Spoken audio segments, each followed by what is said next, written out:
नमस्कार साथियों, मैं हरिओम शास्त्री एक बार फिर से आप सभी का स्वागत करता हूं। आज हम शुरू करने जा रहे हैं शेमुषी प्रथम भाग कक्षा 9 पाठ 4 कल्पतरु हिंदी अनुवाद। तो आइए शुरू करते हैं पाठ कल्पतरु। साथियों, प्रस्तुत पाठ वेताल पंचविंशति ही इस ग्रंथ से लिया गया है। वेताल पंचविंशति ही का अर्थ होता है वेताल 25। इसके बारे में आपने काफी सुना भी हुआ। तो आइए शुरू करते हैं पाठ कल्पतरु। अस्ति हिमवान नाम रत्न भूमि नगेंद्र। अस्ति यानी कि है, हिमवान हिमालय नाम का, हिमालय नाम का सर्वरत्न भूमि ही, सभी रत्नों से भरी हुई एक भूमि, और नगेंद्र यानी कि नगों का इंद्र, पर्वतों का राजा। कहने का मतलब है कि सब रत्नों की भूमि, पर्वतों का राजा हिमालय है। तस्य शानो हो, उसके शिखर पर यानी कि उसकी चोटी पर, ऊपर विभाति यानी कि सुशोभित हो रहा है, कंचनपुरम नाम नगरम, कंचनपुर नाम का एक नगर। तत्र जीमूत केतु इति श्रीमान, वहां पर जीमूत केतु नाम के एक श्रीमान हैं। और वो कौन है श्रीमान?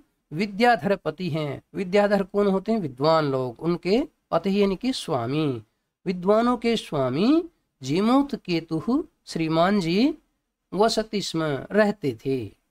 तस्य गृहोद्याने, उसके घर के उद्यान में, कुल क्रमागतः कल्पतरु स्थितः, कुल क्रम से आया हुआ यानी कि वंश परंपरा से चला आ रहा कल्पतरु स्थित था। स राजा जीमूत केतु, वह राजा जीमूत केतु, तम कल्पतरुम आराध्य, उस कल्पतरु की आराधना करके यानी कि पूजा पाठ करके, उस राजा ने जीमूत केतु ने उस कल्पतरु की आराधना करके, तत्प्रसादात यानी कि उसके प्रसाद से या कहें उसके आशीर्वाद से, उस वृक्ष के आशीर्वाद से, कल्पतरु के आशीर्वाद से, बोधिसत्वांश, बोधिसत्व के अंश संभवन से उत्पन्न हुए, बोधिसत्व के अंश से उत्पन्न हुए, जीमूतवाहनम नाम पुत्रम प्राप्नोत, जीमूतवाहन नाम के पुत्र को प्राप्त किया। ये कहना चाहते हैं कि उस राजा ने क्या किया, उस कल्पतरु की आराधना की, पूजा की, और उसके आशीर्वाद से उसे जीमूतवाहन नाम का पुत्र प्राप्त हुआ। और वो कैसा पुत्र था? वो बोधिसत्व का अंश, बोधिसत्व के अंश से उत्पन्न हुआ पुत्र था। स जीमूतवाहन, वह जो जीमूतवाहन था उसका पुत्र था महान दानवीर, बहुत ही दानवीर था। और सर्वभूतानुकंपी च भवत, और सर्वभूत यानी कि सभी प्राणियों के अनुकंपा करने वाला, अर्थात सभी प्राणियों पर दया करने वाला था। तस्य गुणैः प्रसन्न, उसके गुणों से प्रसन्न, खुश, स्वसचिवैश्च प्रेरित है, और अपने सचिवों से प्रेरित, सचिव कौन होते हैं? मंत्री, और अपने मंत्रियों से प्रेरित होकर, उसके गुणों से प्रसन्न होकर और अपने मंत्रियों से प्रेरित होकर, राजा ने कालेन संप्राप्त यौवनम, समय के साथ साथ, संप्राप्त यौवनम यानी कि जिसने यौवन को प्राप्त कर लिया है, अर्थात जो जवान हो गया है, युवा हो गया है, जो युवावस्था में है, तम उसको यानी कि उस अपने पुत्र को यौवराज्य अभिषिक्तवान, युवराज के रूप में उसका अभिषेक कर दिया, यानी कि उसको युवराज के पद पर बिठा दिया। कदाचित हितैषिणः पितृमंत्रिणः, और फिर क्या होता है, कभी हितैषिणः उसका हित चाहने वाले, पितृमंत्रिणः पिताजी और मंत्री, यौराज्य स्थितम युवराज के पद पर स्थित, तम उसको जीमूतवाहनम उस जीमूतवाहन को उक्तवन्तः कहते हैं। कभी क्या होता है, उसका हित चाहने वाले उसके पिताजी और मंत्रियों ने युवराज पद पर स्थित उस जीमूतवाहन को कहा, क्या कहा? युवराज, हे युवराज, यो अयम सर्व कामदः कल्पतरुः, जो यह सभी कामनाओं को पूरा करने वाला, सर्व कामदः सभी कामनाओं को पूरा करने वाला कल्पतरु है। तो उद्याने तिष्ठति, तुम्हारे उद्यान में जो रहता है, स्थित है। स तव सदा पूज्य, वह तुम्हारे लिए हमेशा ही पूजनीय है। अस्मिन अनुकूले स्थिति, इसके अनुकूल स्थिति में, सती रहते हुए, इस वृक्ष की अनुकूल स्थिति में रहते हुए, यानी कि जब तक ये वृक्ष हमारे अनुकूल रहता है। शक्रो अपि, यानी कि इंद्र भी अस्मान बाधितुम न शक्नुयात्, हमें बाधा नहीं पहुंचा सकता है। वो कहना चाहते हैं जब तक ये वृक्ष हमारा सहायक है तब तक स्वयं इंद्र भी हमारा कुछ नहीं बिगाड़ सकता है। ये इन गद्यांशों से संबंधित कुछ कठिन शब्दार्थ हैं। एतत् आकर्ण्य, ऐसा सुनकर, जीमूत वाहन, जो जीमूत वाहन था, अचिंत्य तो सोचता है।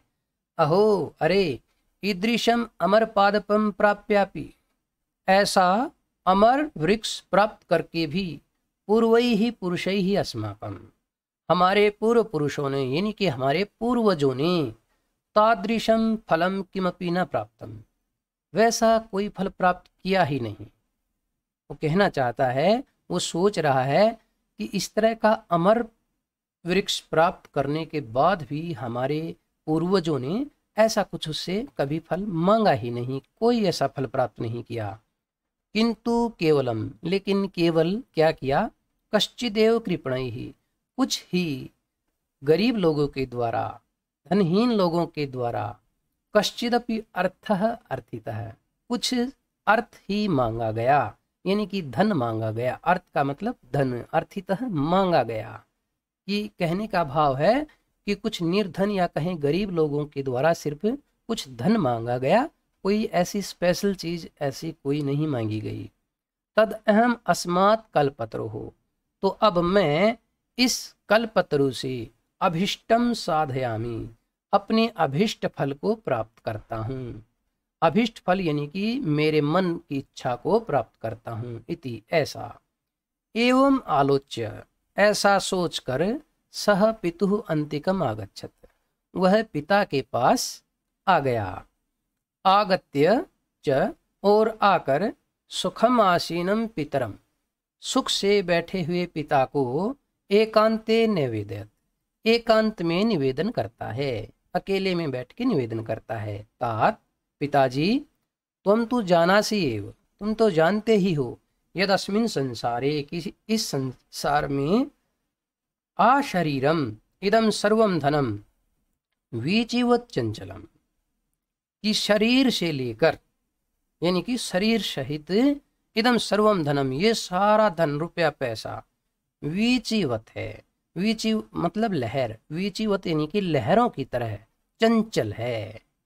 कहना चाहता है कि हे पिताजी, इस संसार के अंदर इस शरीर सहित ये सारा रुपया पैसा धन सब कुछ ये लहरों की तरह है, यानी कि एक दिन नष्ट हो जाने वाला है। जिस तरह लहर आके समाप्त हो जाती हैं, उसी तरह ये जीवन, ये शरीर और ये सारा रुपया पैसा ये नश्वर है, नष्ट हो जाने वाला है। एकः परोपकारः एव अस्मिन् संसारे अनश्वरः, एक परोपकार ही ऐसा है इस संसार में जो कि अनश्वर है, जो कि नष्ट नहीं होता है। यो युगांत पर्यंतम, जो युगों तक, युग पर्यंत, यशः प्रसूते, यश को फैलाता रहता है। ये सारी चीजें तो नष्ट हो जाने वाली हैं, बाकी चीजें, एक परोपकार ही इस संसार में ऐसा है जो कि नष्ट नहीं होता है, अनश्वर है, और जो युगों युगों तक हमारा यश फैलाता रहता है। तद अस्माभिः ईदृशः कल्पतरुः किमर्थम रक्ष्यते, तो फिर हमारे द्वारा इस तरह के कल्पतरु की रक्षा किस लिए की जा रही है? बताइए, ऐसी कल्पतरु की हम रक्षा किस लिए कर रहे हैं? यैश्च पूर्वैरयम्, जो हमसे पूर्व हैं, यानी कि हमारे पूर्वज थे, मम मम इति आग्रहेण रक्षितः, मेरा मेरा ऐसा कहकर आग्रह करते हुए इसकी रक्षा करते थे। ते इदानीम कुत्र गताः, वे अब कहाँ चले गए हैं? बताइए, यानी कि अब उनमें से कोई नहीं बचा है, सबको एक दिन जाना पड़ा है। तेषाम कस्यायम, उनमें से किसका है ये, जिन्होंने इसकी रक्षा की थी उनमें से अब किसी का नहीं है, वो सब उनको जाना पड़ा। अस्य वा के ते, या इसके वे कौन हैं, अब इसका भी उनसे कोई संबंध नहीं रहा है, इसके भी वे अब कोई नहीं लगते। तस्मात्, इसीलिए परोपकारैक फल सिद्धये, इसीलिए परोपकार की फल सिद्धि के लिए त्वदाज्ञया, तुम्हारी आज्ञा से, इमं कल्प पादपम, इस कल्पतरु की आराधयामी, मैं आराधना करता हूँ। इसलिए वो कहना चाहता है कि ये सब मुझे कुछ नहीं चाहिए, मैं ऐसा कुछ नहीं चाहता हूँ, इससे कुछ मांगने से हमारे पास कुछ बचेगा नहीं, इसलिए मैं परोपकार को प्राप्त करना चाहता हूँ, और परोपकार के फल की सिद्धि के लिए यदि आपकी आज्ञा हो तो मैं इस कल्पतरु की आराधना करना चाहता हूँ। ये इन गद्यांशों से संबंधित कठिन शब्दार्थ हैं।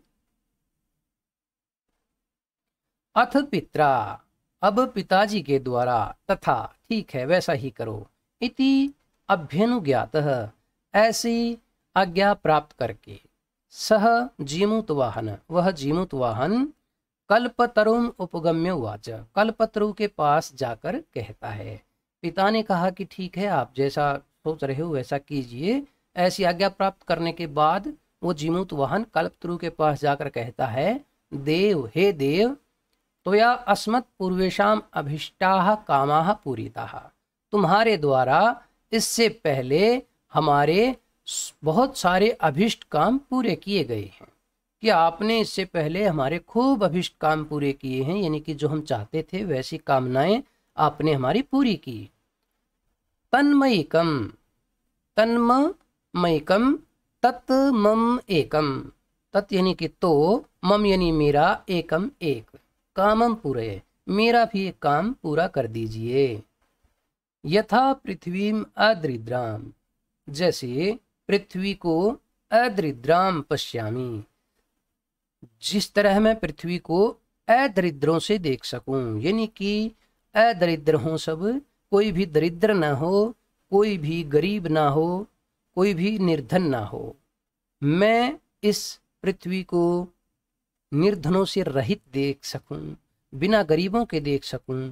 तथा करो तु देव, हे देव ऐसा कर दीजिए। इति, ऐसा उसने कहा। एवं वादिनी, ऐसा बोलने पर, जीमूत वाहनेन, जीमूत वाहन के द्वारा, जब जीमूत वाहन के द्वारा ऐसा बोला गया, त्यक्तस्त्वया, त्यक्तः त्वया, त्यक्त यानी कि छोड़ा गया, त्वया तुम्हारे द्वारा, तुम्हारे द्वारा त्याग कर दिया गया, एषो अहम, इस तरह का मैं, या तो अस्मि, जाता हूं अब। इति वाक् तस्मात् तरहोद्भूत, ऐसी आवाज उस तरु से यानी कि पेड़ से निकली। कैसी आवाज निकली, क्या कहा उस पेड़ ने? उसने कहा कि तुम्हारे द्वारा इस तरह से मैं अब त्याग दिया गया हूं, तो अब मैं जाता हूं, तुमने मुझे त्याग दिया इस तरह से कह के, तो अब मैं जा रहा हूं। जीमूत वाहन के ऐसे कहने पर पेड़ से ये आवाज आई, और पेड़ ने क्या कहा था? कहा कि मैं अब जा रहा हूं, तुमने मुझे त्याग दिया है, तो इस तरह से मैं तुम्हारे पास नहीं रहता हूं। क्षणेन च, और क्षण भर में, सकल्पतरु, वह जो कल्पतरु था, दिवम समुत्पत्य, स्वर्ग में पहुंच जाता है, और पहुंचकर, दिवम यानी कि स्वर्ग, स्वर्ग में पहुंचकर, भूवि यानी कि इस भूमि पर, धरती पर, तथा वसूनी वर्षयत, वैसी वस्तुएं बरसाता है। वसूनी यानी कि धन, धन पैसा, रुपया पैसा, और ऐसा रुपया पैसा और धन बरसाता है, यथा न कोपी दुर्गत आसीत, जिससे कोई भी दुर्गत नहीं बचा हुआ था, यानी कि कोई भी निर्धन नहीं बचा, यानी कि सबके पास खूब सारा धन हो गया, कोई निर्धन नहीं रहा। ततस्तस्य, फिर उसका, जीमूत वाहन से, उस जीमूत वाहन का, सर्व जीवानुकंपया, सब जीवों पे अनुकंपा करने के कारण, अनुकंपा यानी कि दया करने के कारण, इस प्रकार उस जीमूत वाहन का सभी जीवों पे इस तरह से दया करने के कारण सर्वत्र यशः प्रथितम, सब जगह यश फैल गया, उसका नाम चारों तरफ खूब बढ़ गया। तो ये थी आज की कथा। ये इस गद्यांश से संबंधित कठिन शब्दार्थ हैं। साथियों, इस वीडियो के इस भाग में हमने इस पाठ के कल्पतरु पाठ के हिंदी अनुवाद को पढ़ा। इस वीडियो के अगले भाग में हम इस पाठ के अभ्यास कार्य को पूरा करेंगे।